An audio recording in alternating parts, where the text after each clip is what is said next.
इत्तेफाक सिर्फ तुम्हारे साथ नहीं होते सिंह, ऊपर वाले की बड़ी कृपा है मुझ पर। इस दफा एक इत्तेफाक मेरे साथ भी हुआ है।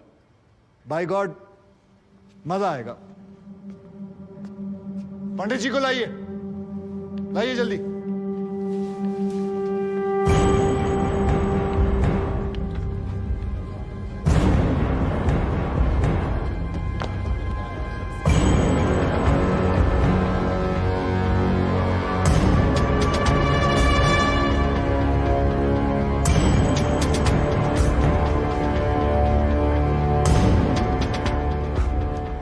क्या मैं पूछ सकता हूं कि क्या हो रहा है इस कोर्ट में? और क्या आप बताने की जहमत करेंगे कि आप ऐसा होने क्यों दे रहे हैं? कौन है ये बाबा सर? इसका इस केस से क्या रिलेशन है सर? ना कोई एडवांस नोटिस है, ना अग्रिम सूचना है। क्या रेलेवेंस क्या है? और आप इसे अलाउ कर रहे हैं? जनाब, इस विटनेस का नोटिस देता ना तो ये विटनेस यहां नहीं होता, किसी मुर्दा घर में गड़ा हुआ होता। इस आदमी को मैं पकड़ के नहीं लाया हूं, पुलिस वाले पकड़ के लाए हैं। और जनाब, इस विटनेस का इस केस के साथ डायरेक्ट कनेक्शन है। इंस्पेक्टर साहब, आपने अरेस्ट किया इसको? जनाब, ये वकील साहब एकदम सही कह रहे हैं। इस पंडित का इस केस से सीधा संबंध है। अगर संबंध नहीं हुआ ना, इंस्पेक्टर साहब, नौकरी खा जाऊंगा मैं आपकी। जानते हो ना ये बात? लेकिन जनाब, मैं बिल्कुल सही कह रहा हूं। ठीक है, मैं विटनेस को अलाउ करता हूं। No sir, I object sir, I object. Mathur साहब, मेरी बात सुन। देखो क्या है यार, 3 बजने वाले हैं, बाहर जाएंगे ना बस मिलेगी ना रिक्शा मिलने वाला है। 6 बजे तक तो वैसे ही बैठना हम लोगों को, तो तब तक करवा लेते हैं विटनेस। मतलब हो सकता है कि इसमें कुछ निकली है। हैं जी? चलिए जी, विटनेस बॉक्स में आ जाइए।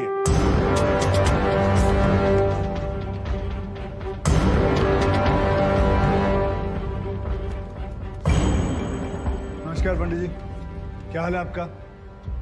घरेलू कपड़े वपड़े, टीका शीका लगा के पूरी तैयारी में आए हैं। फहीम भट्ट साहब, खड़े होइए।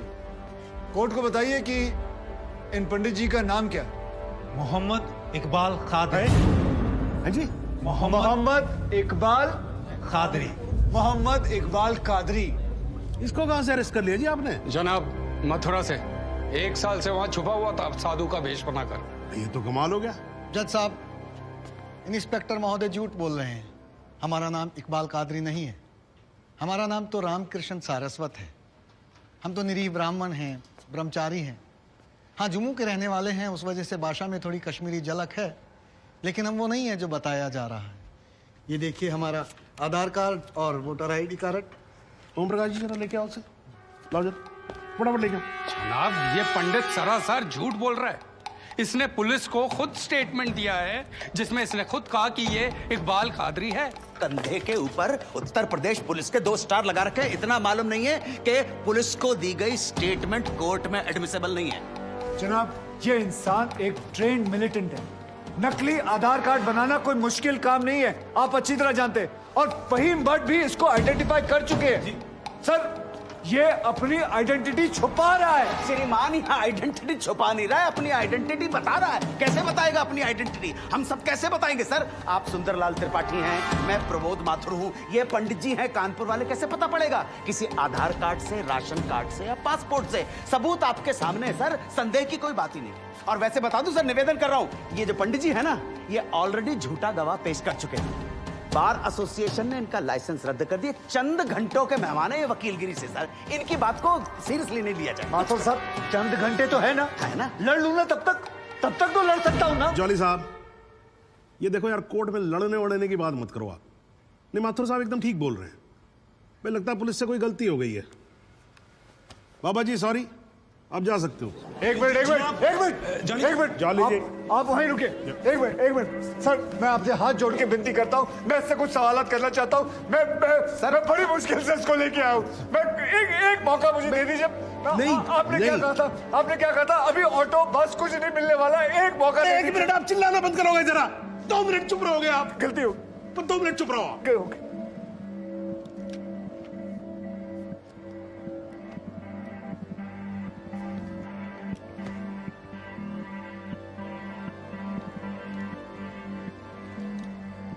ठीक है, मैं विटनेस को अलाउ करता हूं। अरे सर, अब क्या सर? माथुर साहब, I think court has the right to decide. Okay जी, and court has decided. Please. Thank you. Thank you, thank you.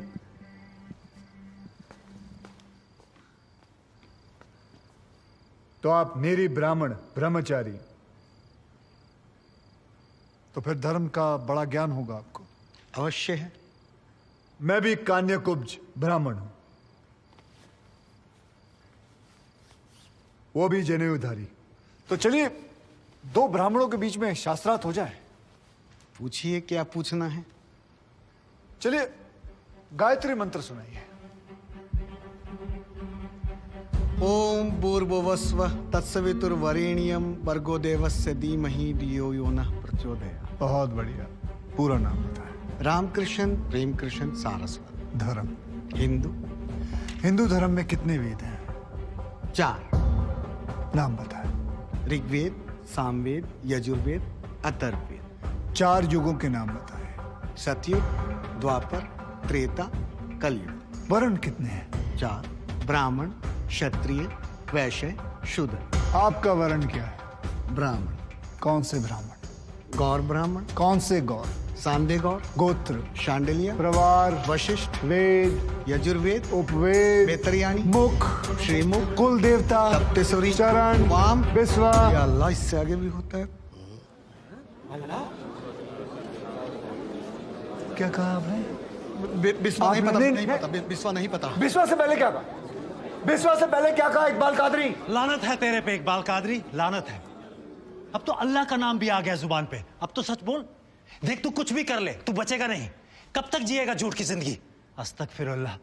वाइनते one pose क़यामत के 2 कुछ बुद्धि खुदाइश। मी आईने वाला सिद्ध किया खुदाचे उच्छान कुछ गुनाहगार सोई कर फैसलन पोज क्या छो पोज केचू ना परवायती करना मिला इंसाफ खुदाए करे इंसाफ पन्नीस दरबार बस इंशाल्लाह। इकबाल कादरी, अगर मैं चाहता था तुम्हारा मेडिकल टेस्ट करवा के ये पता कर सकता तुम कितने बड़े पंडित हो, मगर मुझे तुम्हारी जुबान से सुनना था। कोर्ट को बताओ तुम्हारा असली नाम क्या है, बताओ।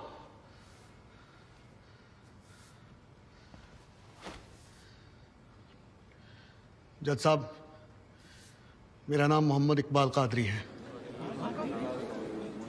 मुझे सिंह साहब ने अरेस्ट किया था। मैं उनकी कस्टडी में था, लेकिन उन्होंने मुझे कोर्ट में पेश नहीं किया। मैं जानता था कि वो मेरा एनकाउंटर करने वाले हैं। एक दिन मौका देकर मैंने उनसे कहा कि अगर वो मुझे जाने देंगे तो मेरे आदमी उन्हें बहुत सारा पैसा देंगे, और उन्होंने मेरी बात मान ली। इसे लेके कहाँ जा रहे हैं? सिंह साहब ने आजाद कर दिया है। जा रहा है। आजा। सिंह साहब को कितने पैसे दिए? 50 लाख, 25 लाख एडवांस और 25 एनकाउंटर के बाद। आई ऑब्जेक्ट श्रीमान।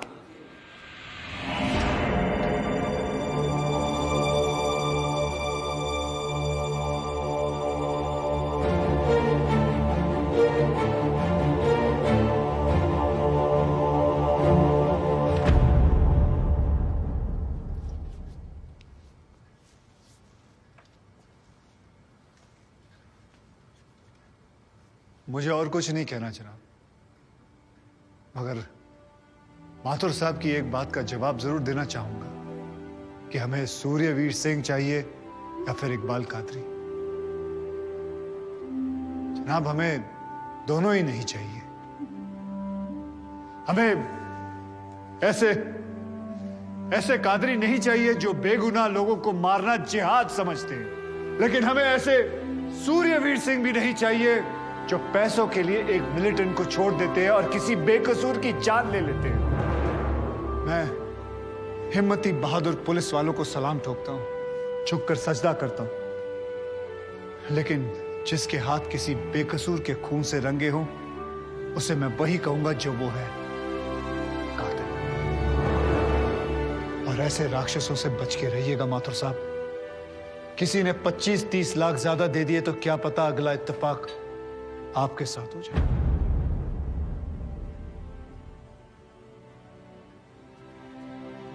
अंत में सिर्फ इतना ही कहना चाहूंगा कि इस दुनिया के सबसे बड़े जाहिल ने कहा था कि इश्क और जंग में सब कुछ जायज है, क्योंकि अगर ऐसा है तो फिर बॉर्डर पर सिपाहियों के सर काटने वाले भी जायज है और जवान लड़कियों पर एसिड फेंकने वाले आशिक भी, क्योंकि अगर ऐसा है तो फिर इकबाल कादरी भी जायज है और सूर्यवीर सिंह भी।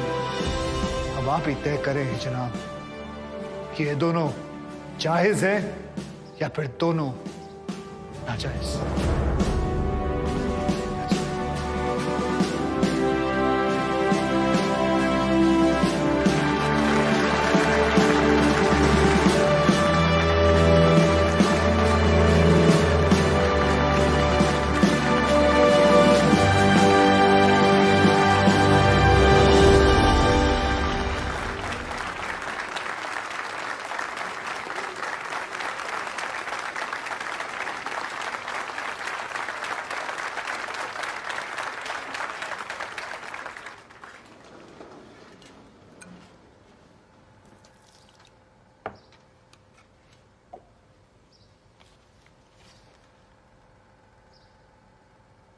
सालों में एक बार कभी कोई ऐसा केस आता है जब इस कुर्सी पे बैठने का अफसोस नहीं होता है।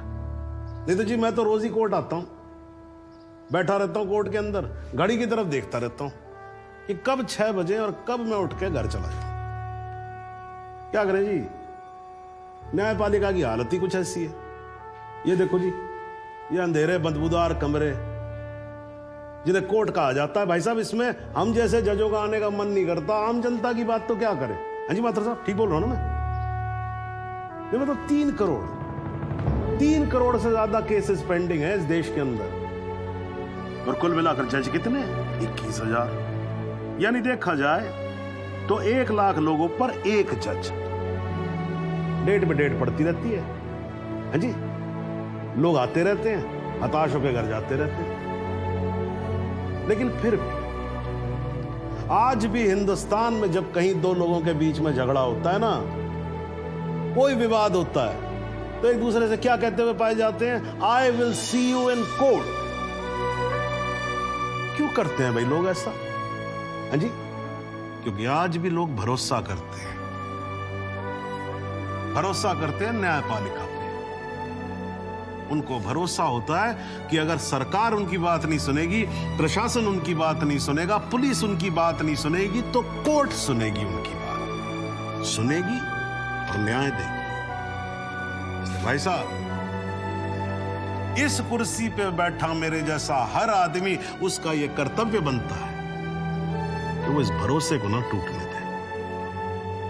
इस कोर्ट में पेश किए गए सभी गवाह और एविडेंसेस, एक बात तो एकदम साफ हो जाती है कि 13 अगस्त को गोमती नदी के पुल पे जो भी हुआ वो अचानक होने वाला एनकाउंटर नहीं था, बल्कि एक सोची समझी साजिश के तहत की जाने वाली हत्या थी।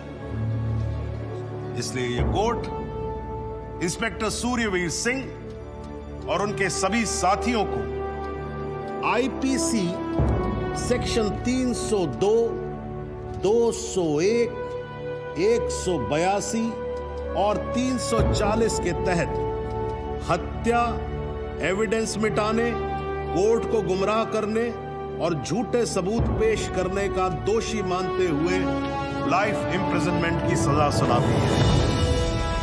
और यह कोर्ट शहीद कांस्टेबल बलदेव सिंह भदौरिया के पुत्र राम कुमार भदौरिया को तुरंत रिहा करने का आदेश भी देती है। The court is adjourned।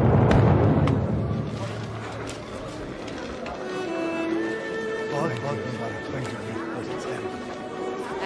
You sir. आजा। जरा रास्ता दे दीजिए प्लीज।